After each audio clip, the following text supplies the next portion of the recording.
Next we have Scott Shaw. He's the GM of ThoughtWorks, and he's a side musician. He's a very good bass guitarist, and he loves exploring nature. Let's give it up to him.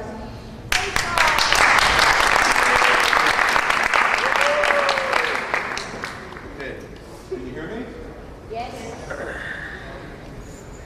So, I was born in Nebraska. I don't suppose many of you know where Nebraska is or what Nebraska is. It's a state in the United States, somewhere near the center. Let's hope this slide changes after 15 seconds. Indeed it did. Most Americans don't know where Nebraska is, if you ask them. It's one of the flyover states, which is kind of relevant to what I'm talking about today. It's known primarily for football, but it's also the place, you know, where the great horse culture of the American Indians, where the Native Americans took place. The home where the buffalo roam, and the crazy horse had the distinction of being imprisoned and murdered in Nebraska. But in the western part of Nebraska, nestled between the Platte River and the Niobrara River, is a beautiful place where I spent summers with my family, called the Sand Hills of Nebraska.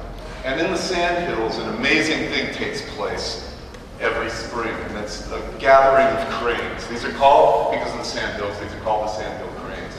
And it's a huge gathering of hundreds of thousands of cranes. And so I'm going to tell you a little bit about cranes today. The Sand Hill crane is a smallish crane, and by a smallish crane I mean it has a wingspan of 6 or 7 feet. As we'll see, they get much bigger. They have a beautiful ruby red eye, a red crest, and they're a gray bird. The Sand Hill cranes are known mostly for their extensive migration.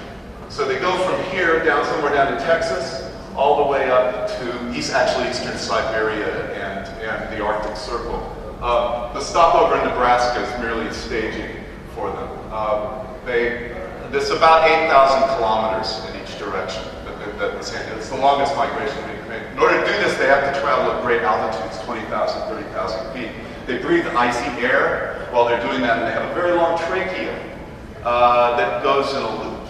And it's thought that it warms them up. Before we move on from the Sand Hill crane, the other North American crane is the whooping crane. It's vastly endangered. There's only about 250 of them left in the world. And there's a very successful captive breeding program. But one of the things is the captive cranes don't know their migratory path. And so they've been very successful in imprinting the young cranes by taking them on their migration with an ultralight plane. So these young cranes believe that ultralight is their mother, and they follow it on their migration path. So I moved to Australia and began a fascination with the Australian crane as an adult. And we'll wait for this slide to change. The Australian crane is called the Brolga. It's revered in Aboriginal lore in the So the Brolga is also a gray, larger crane. It's maybe 1.5 meters tall. They mate for life, so all cranes mate for life, and this is one of the traits that really endears them. And in their mating, they like to dance. So all cranes are known for their exquisite dancing. They leap, they twirl, they crouch, and they also sing to one another. Their long trachea with that loop gives them a deep sonorous voice that can be heard for up to 2 miles away. And the Aborigines in Australia have memorialized the Brolga, in particular in their art and in their dance and in their... So now I live in India.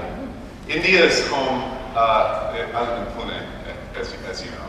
And India is home to a number of crane species, but most closely associated with India is the Saurus crane. So the Saurus crane has been memorialized in legend. Supposedly the Ramayana was written after a poet was enraged by a hunter. The Saurus crane is the largest, 2 meters tall. It's the largest crane species in the world. There used to be a crane called the Siberian crane that came to India. This is one of the few pictures that we have of Siberian cranes. There aren't that many left in the wild. You can see that they migrate. They also have a tremendous migration path. And there was a nesting population up to about 2002 in the Kela National Park in Pakistan.